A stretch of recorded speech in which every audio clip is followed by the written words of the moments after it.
Bismillahirrahmanirrahim. Dengan nama Allah yang Maha Pengasih, Maha Penyayang.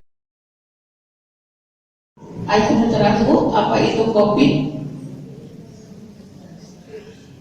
Ngaharulah saudaranya.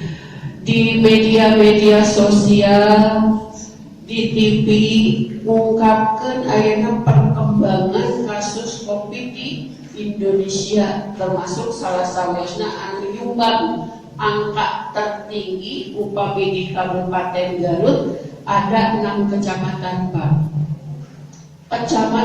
Kasus kecamatan COVID di kecamatan paling tinggi adalah kecamatan Tarogong Kidul, ya, di mana sebanyak bukan kamari ini Pak 4.608 jalmi. Jaya Raga nyumbang 160 kasus, 12 jalmi masih isolasi. Itu warga Jaya Raga, ya. Kemudian anu kedua di Tarogong Kaler, anu katilu paling seueur di atas 3 ribuan ya. Anu katilu di Garut Kota, anu kaopat di Cilabu. Nah, juara kahijina superna adalah Tarogong Kidul. Tarogong Kidul teh kecamatan anu di lingkungan urang. Ya, orang berada di kecamatan Tarogong Kidul. Upami meninggal kasus, setiap hari informasi anu dugi kasih kuring kebanyakan dari keluarga. Upami ibuna positif, urang kalina positif, istrina positif, satu rumah aya nu dugikeun ka 7 urang. Di rumahna aya 5 urang, 5 anakna positif. Jadi istilahnya sudah menjadi klaster keluarga. Kamari-kamari klasterna pasantren, klasterna perkantoran, ayeuna klasterna atau klaster keluarga. Kalau kita berbicara kasus COVID, memang ini penyakit yang istilahnya teh sudah menjadi wabah.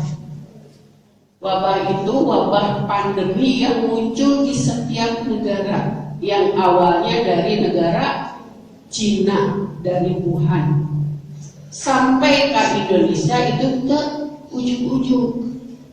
Ya, jadi ayat musumping di negara yang lain yang sudah terpapar datang ke Indonesia, salah sawiosna nganjam ka Garut. Anu di Jakarta, di Bogor, di Bekasi, itu di zona merah semua, sumping ke Garut, yang pada akhirnya Garut sekarang menjadi zona merah. Di kecamatan Tarogong Kidul ada 12 desa, muhiji desa Persamenang anu teu acan lebet zona merah, tapi eta ge tos zona oranye, tos seueur kasusna. Zona merah sebetulnya sudah tidak boleh ada orang yang datang. Nah, hal ini sesuai dengan apa yang disabdakan oleh Rasulullah SAW. Mantena kantos bersabda, ini hadis diriwayatkan oleh Bukhari Muslim. Hadisnya sahih insyaallah, di mana beliau bersabda bahwa di mana aya negara anu katularan wabah, ya, maka jangan sekali-kali orang yang dari negara itu keluar dari negaranya. Atau sebaliknya, jika ada di suatu negara ada terjangkit wabah, maka orang di sekitarnya jangan datang ke negara tersebut. Ya. Kalau istilah Pak Gubernur caricing di imah. Kenapa? Karena virus itu tidak datang sendiri, dia datang diantar atau datang bersamaan dengan orang yang membawa virus tersebut. Kalau misalnya di negara tersebut ada wabah, ulah serumpi ke negara yang bisa katulan. nu caricing di negara eta ulah angkat-angkatan bisi nularkeun gitu istilahnya. Nah sekarang terbukti sangat sulit Bapak dan Ibu, orang-orang yang diperintahkan untuk tinggal di rumah saja teu aya hanya sebagian kecil paham dengan maksud itu, padahal tujuannya sederhana. Jangan sampai virus berkembang biak di mana-mana, terasa ya nabi-handai itu intinya. Sehingga kita harus maklum kalau seandainya ada himbauan untuk tinggal di rumah, jangan sampai keluar rumah kalau tidak penting-penting banget. Ya. Nah, upaya yang harus kita lakukan apa saja kalau ada virus anak ya Pak? Ketika ada seseorang yang terjangkit atau yang terkena virus tersebut, diasingkan sampai tidak boleh cek parikosan ulah aya giginya gitu ya. Banyak orang yang merasa diisolir karena menderita COVID-19, padahal bukan seperti itu. COVID-19 itu bukan penyakit yang memalukan, bukan penyakit yang istilahnya apa ya, itu penyakit flu, virus biasa seperti halnya flu yang disebabkan oleh virus corona. Siapa saja, tidak mengenal usia, tidak mengenal jenis kelamin, tidak mengenal kaya atau miskin, siapa saja bisa terkena, mempunyai peluang untuk terkena. Oleh karena itu ada upaya yang harus kita perhatikan melalui aman, iman, dan imun. Aman seperti apa? Untuk mencegah COVID, yang pertama lakukan cuci tangan sesering mungkin. Untuk apa? Agar, karena kan tangan mengopek ya Bu ya, agar tangan kita yang menyentuh kuman, misalnya di benda-benda yang ada di sekitar kita gitu ya, yang sudah terkena, itu cepat dicuci dengan menggunakan air mengalir dan juga sabun, karena virus itu akan mati dengan deterjen. Sering Bapak dan Ibu cuci tangan, adik-adik, anak-anakku sekalian, upayakan harus sering cuci tangan, itu aman. Aman yang kedua adalah menggunakan masker. Kenapa harus menggunakan masker?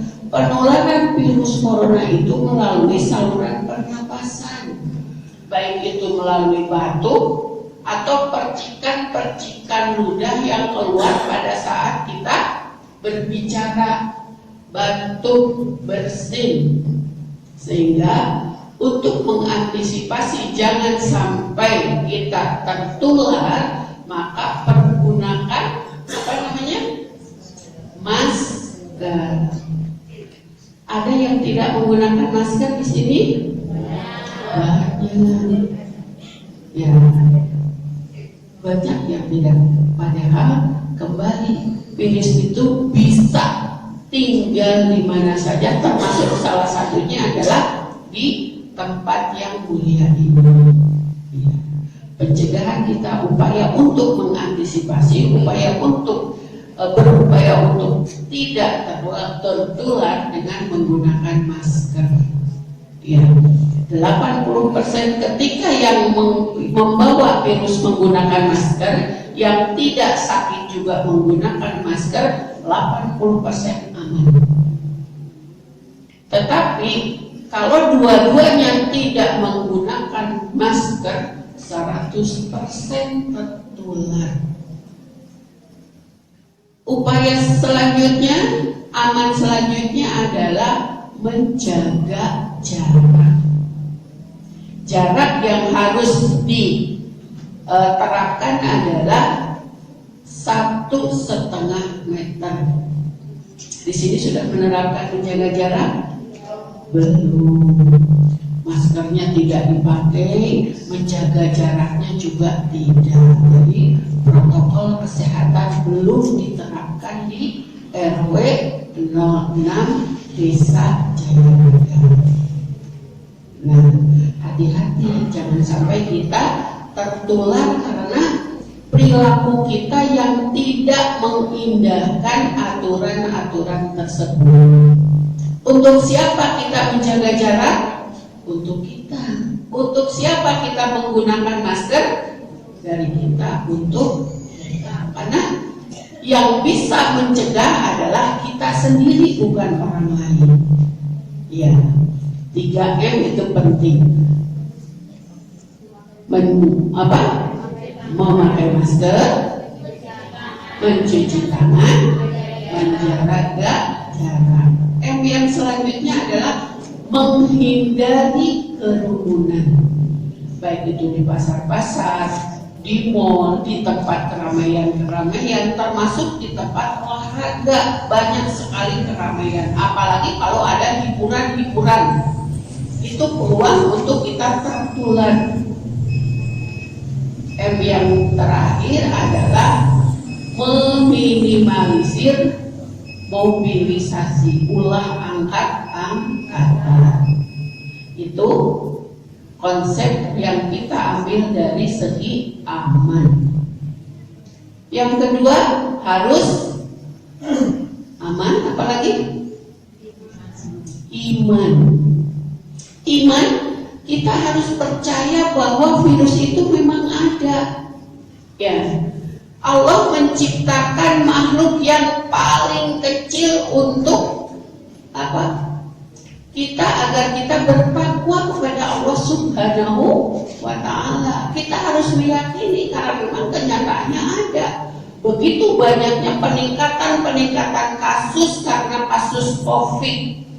Begitu banyaknya, saya dari berangkat dari rumah sampai ke sini, dari mulai duduk sampai menjelang ke sini itu berapa pesan yang masuk, hanya minta untuk difasilitasi ke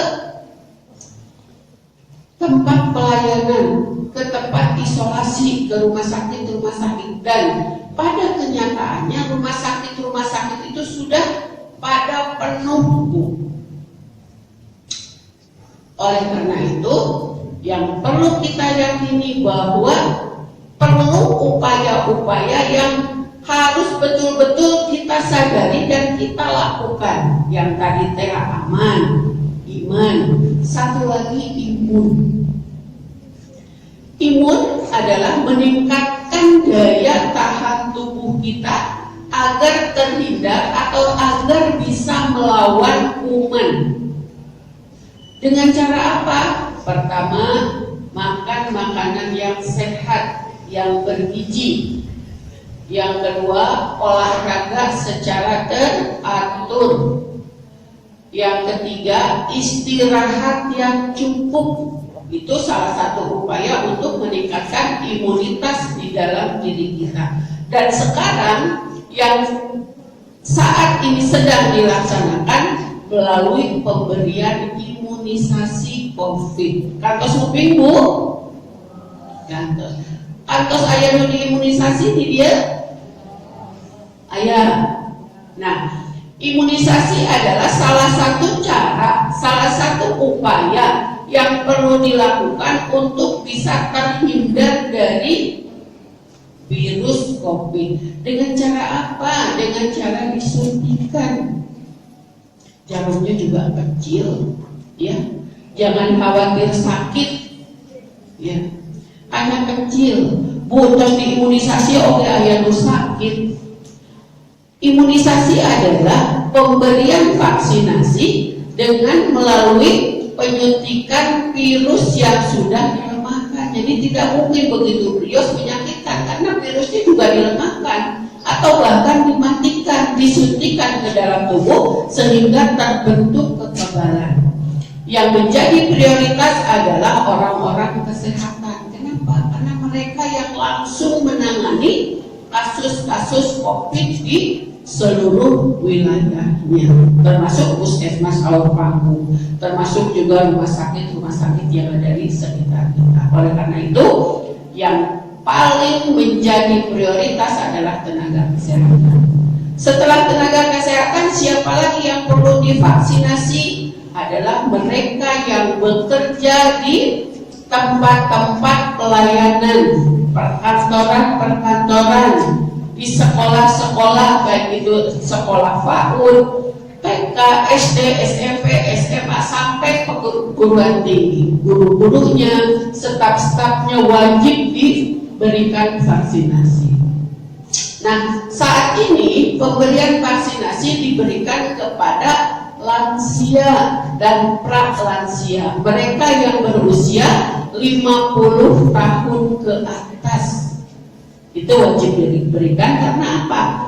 Para lansia itu sangat rentan tertular, apalagi mereka yang mempunyai penyakit di dalam dirinya, ya, seperti misalnya punya hipertensi, kemudian ada yang mempunyai penyakit gula, penyakit stroke dan lain sebagainya. Itu yang harus kita jaga karena apa? Ketika di dalam dirinya sudah ada komorbid, sudah ada penyakit bawaan, maka virus COVID itu akan sangat cepat berinteraksi, akan sangat cepat bereaksi di dalam tubuhnya. Dan pada kenyataannya sekarang yang banyak meninggal adalah para lansia karena serangan dari virus yang ditambah dengan kondisi badannya yang sangat lemah, yang sakit-sakitan. Oleh karena itu saya mengajak dalam hal ini Pak Ustadz, Pak DKM, mangga silakan secepatnya ibu-ibu yang merasa umurnya sudah di atas 50 tahun, ini saatnya kita untuk bisa menjaga diri kita agar terhindar dari serangan-serangan virus yang sangat ganas ini. Ya.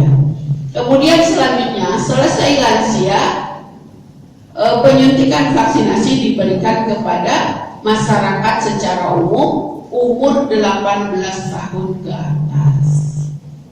Sekali lagi, upaya pemerintah dalam melindungi masyarakatnya, satu melalui upaya pencegahan vaksinasi COVID, kedua melalui perilaku-perilaku yang harus kita laksanakan, mencuci tangan, menggunakan masker. Bagi adik-adik yang masih belum menggunakan masker, bapak-bapak, kemudian ibu-ibu juga, mulai saat ini tolong untuk kepentingan diri kita sendiri, maka patuhilah protokol kesehatan.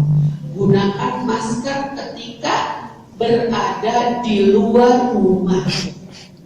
Ya. Kemudian cuci tangan sesering mungkin, jaga diri kita dengan makanan-makanan yang bergizi, istirahat yang cukup, berolahraga, karena virus itu sangat lemah kalau kondisi badan kitanya kuat. Barangkali Bapak dan Ibu itu saja yang bisa saya sampaikan. Umajak kasadayana ini mohon untuk dipahami bersama, karena saya tidak berkepentingan sama sekali, tapi saya mengajak agar Bapak dan Ibu bisa terhindar dari virus itu sendiri. Ya, itu saja. Terima kasih. Billahi taufiq wal hidayah. Wassalamualaikum warahmatullahi wabarakatuh.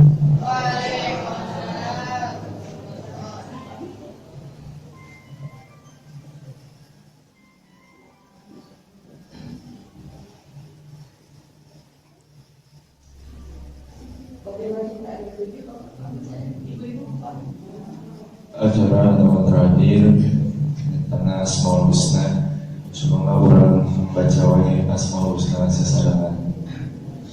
Bismillahirrahmanirrahim. Allahumma inna nas'aluka ya man huwa Allahul ladzi la ilaha illa huwa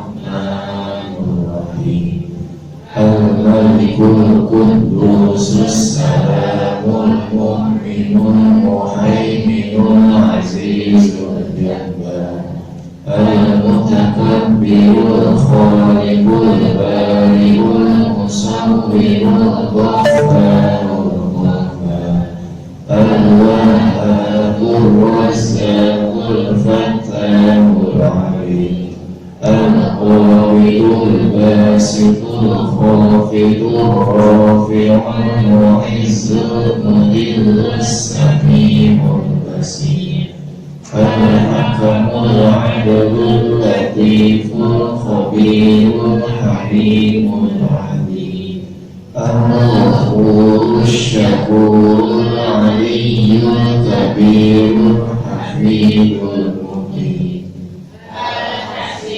الدليل الكريم الرقيب المجيب الواسع الحكيم الودود المجيد الباعث الشهيد الحق الوكيل القوي المتين الولي الحميد المحسن المقبل المعيد المحيي المميت الحي القيوم الواحد الواحد الواحد الأحد الصمد القاهر المقتدر المقدم المؤخر الأول الآخر الظاهر الباطن الوالي المتعال البر التواب المتقي العفو الرؤوف مالك الملك ذو الجلال والإكرام المقسط الجامع الغني المغني المانع الضار النافع النور الكريم الباقي الوارث الرشيد الصبور الذي لم يلد ولم يولد ولم يكن له كفوا أحد ليس كمثله شيء وهو